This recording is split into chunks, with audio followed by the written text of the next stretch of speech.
100% placement के साथ हम देंगे आपको मौका। Life 24 media institute, admission open. Registration के लिए कॉल करें 9560464170 9560464170। गरीब की कीमत शायद मौत के बाद ही बदलती है, तभी तो ट्रेन से कटकर मरने वाले भानु प्रकाश गुप्ता के घर मददगारों का तांता लगा हुआ है। भानु प्रकाश के मरते ही उनके परिवार के लिए मददगारों की लंबी लाइन लग गई। गरीब की मौत पर राजनीतिक गलियारे में हलचल तेज हो गई। मृतक के घर संवेदना जताने और मदद का भरोसा देने वाले राजनीतिक पार्टियों का आना जाना भी शुरू हो चुका है। समाजवादी पार्टी ने ट्वीट के माध्यम से पीड़ित परिवार को 1 लाख रुपए की आर्थिक सहायता देने का ऐलान किया, जो शाम होते होते परिजनों के खाते में भिजवा भी दिया गया। साथ ही सरकार से मृतक परिवार के परिजनों को 10 लाख की आर्थिक सहायता पहुंचाने की मांग समाजवादी पार्टी की तरफ से की गई है। समाजवादी पार्टी के पूर्व विधायक सुनील लाला ने भी मृतक के घर पहुंचकर मृतक के परिजनों को आर्थिक सहायता के तौर पर 5,000 रुपए दिए। समाजवादी पार्टी के पूर्व जिला अध्यक्ष क्रांति कुमार सिंह मृतक के परिवार के बीच पहुंचे। उन्होंने भी पीड़ित परिवार को सांत्वना दी। साथ ही यूपी सरकार को घेरते हुए क्रांति कुमार सिंह ने कहा कि ये सरकार गरीब, कमजोर, मजदूरों की कोई भी बात नहीं सुन पा रही। मृतक परिवार को सांत्वना देने में सत्ताधारी पार्टी भी पीछे नहीं रही।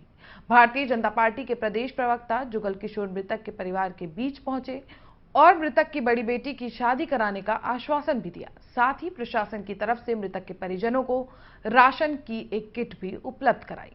आपको बता दें, लखीमपुर खीरी के मैगलगंज स्थित रेलवे स्टेशन के सामने आर्थिक तंगी की वजह से भानु प्रकाश ने ट्रेन से कटकर आत्महत्या कर ली थी। उनके सुसाइड नोट ने उनके बदहाली का किस्सा बयां किया था। इसे गरीब की लाचारी कहें या किस्मत। जब जिंदा था तो परिवार दाने दाने को मोहताज था, कोई उधार सामान तक देने को तैयार नहीं था। आज जब वो इस दुनिया में नहीं है तो मददगारों का तांता लग गया। बहुत ही दुखद घटना है। खाने को मोहताज था ऐसा सुनने को मिला है और हम समाजवादी पार्टी की तरफ से इस गरीब परिवार को आर्थिक मदद देने का काम किया है और आदरणीय राष्ट्रीय अध्यक्ष जी ने इसको गंभीरता से लिया है, जो कि सीधे हमने पूरे डॉक्यूमेंट्स लेकर के भेजवा दिए हैं।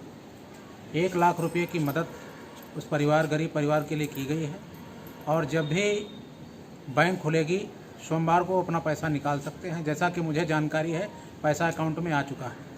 चेत जाए तो ये समाजवादी पार्टी की सलाह है, हमारी सलाह है कि योगी मोदी को चेत जाना चाहिए और देश के आवाम की मदद करनी चाहिए। अभी आप पहुंचे थे भानु प्रकाश गुप्ता के घर। सत्ताधारी पार्टी का कोई भी व्यक्ति अभी तक पहुंचा नहीं है। घर का क्या हाल था? घर के बुरे हालात हैं। घर में कोई भी इस तरीके की राहत की सामग्री उनके पास नहीं है जिससे वो परिवार जीविका चला सकता अपनी। और रही बात भाजपा या सत्ता के लोगों के ना पहुंचने की, तो वो लोग थाने की दलाली करने के लिए पहुंचते हैं, खनन करने के लिए पहुंचते हैं। वो संवेदनहीन लोग हैं जिन लोगों ने सरकार ही दंगों में इंसानों की लाशों पे बनाई हो। उन लोगों से उम्मीद नहीं की जा सकती है कि वो दुख की घड़ी में किसी के कंधे पे सहारा देंगे, जाकर के उसे अपने कंधे का सहारा देंगे। समाजवादी पार्टी जो बोलती है वो करती है और इसीलिए सिर्फ हम लोग उस पीड़ित परिवार के साथ खड़े ही नहीं हैं, बल्कि राष्ट्रीय अध्यक्ष जी से जब बातचीत हुई तो राष्ट्रीय अध्यक्ष जी ने तुरंत पीड़ित परिवार के लिए 1 लाख रुपए की तत्कालिक आर्थिक सहायता जारी करने का निर्णय लिया है और सारे कागज़, सारे डिटेल्स हम लोगों ने पार्टी के कार्यालय भेज दिए हैं और हम लोग अभी अंतिम संस्कार जब हो जाएगा उसके बाद हमारे पार्टी के अन्य सारे नेता आएंगे और इस पीड़ित परिवार को 1 लाख रुपए का चेक देने का काम करेंगे।